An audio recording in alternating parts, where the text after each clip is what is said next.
Hello everyone, I hope you are good and well.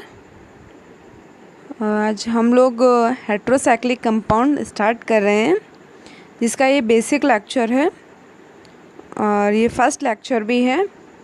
इसमें हम heterocyclic के basics cover करेंगे और इसके अगले लेक्चर्स में आगे टॉपिक पढ़ेंगे।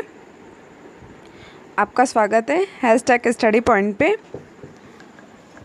और हम लोग स्टार्ट करते हैं हेट्रोसाइक्लिक कंपाउंड चैप्टर, जो बीएससी में थर्ड ईयर का इम्पॉर्टेंट चैप्टर है।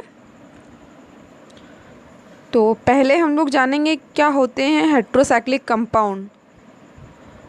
Those organic compound having 5 or 6 membered cyclic ring with at least one heteroatom like sulfur, oxygen, nitrogen in the membered of ring are called heterocyclic compound।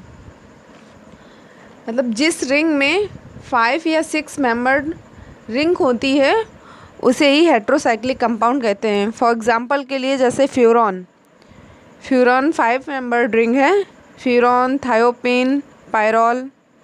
और 6 membered ring में pyridine आती है। और कुछ condensed heterocyclic compound भी होते हैं, जैसे क्यूनलीन, आइसोक्यूनलीन। और फ्यूरॉन को जनरली ऑक्सोल भी बोला जाता है, और थायोफिन को थायोल, पायरॉल को एजोल,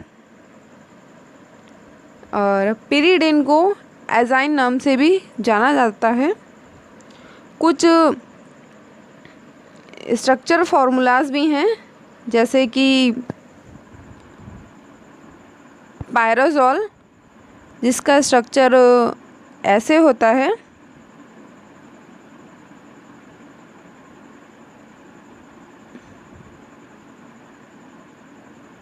इस तरह का स्ट्रक्चर पायरोजोल का होता है। और ऑक्सोल का स्ट्रक्चर इस तरह बनता है।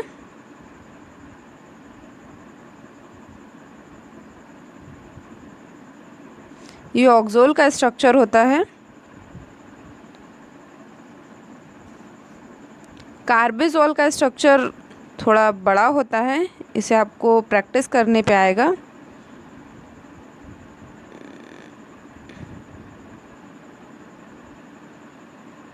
पहले एक बेंजीन रिंग होती है, जनरली नॉर्मल बेंजीन रिंग होती है, और 5 मेंबर्ड रिंग में नाइट्रोजन एंड हाइड्रोजन ऐड होता है। और उसके बाद फिर एक बेंजीन रिंग होती है। तीनों रिंग आपस में अटैच्ड होती हैं। इसको कार्बेजोल के नाम से जानते हैं।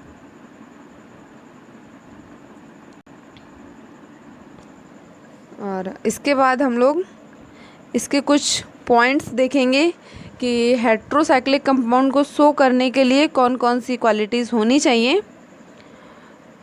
तो हेट्रोसाइक्लिक कंपाउंड के लिए जो कंपाउंड होता है वो एरोमेटिक कैरेक्टर, जैसे बेंजीन का एरोमेटिक कैरेक्टर होता है, उसी तरह के लिए हेट्रोसाइक्लिक कंपाउंड में एरोमेटिक कैरेक्टर शो करना चाहिए। और रिमार्केबल स्टेबिलिटी होनी चाहिए, और ये डबल बॉन्ड कॉन्जुगेट करते हों। और कुछ ऐसे भी हैं जो हेट्रोसाइक्लिक कंपाउंड शो नहीं करते हैं, लेकिन वो हेट्रोसाइक्लिक रिंग की तरह दिखते ज़रूर हैं। जैसे एक है सक्सिनिक एनहाइड्राइड और दूसरा है एथिलीन ऑक्साइड।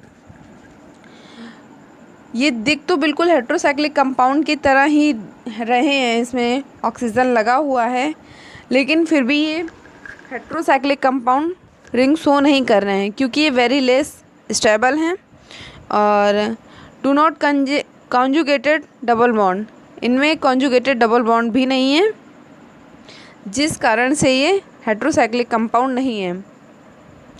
अब इसके बाद हम लोग फ्यूरॉन का स्ट्रक्चर और मॉलिक्यूलर फॉर्मूला, फ्यूरॉन पूरा डिस्कस करेंगे इसके नेक्स्ट लेक्चर में। Thank you for watching my video.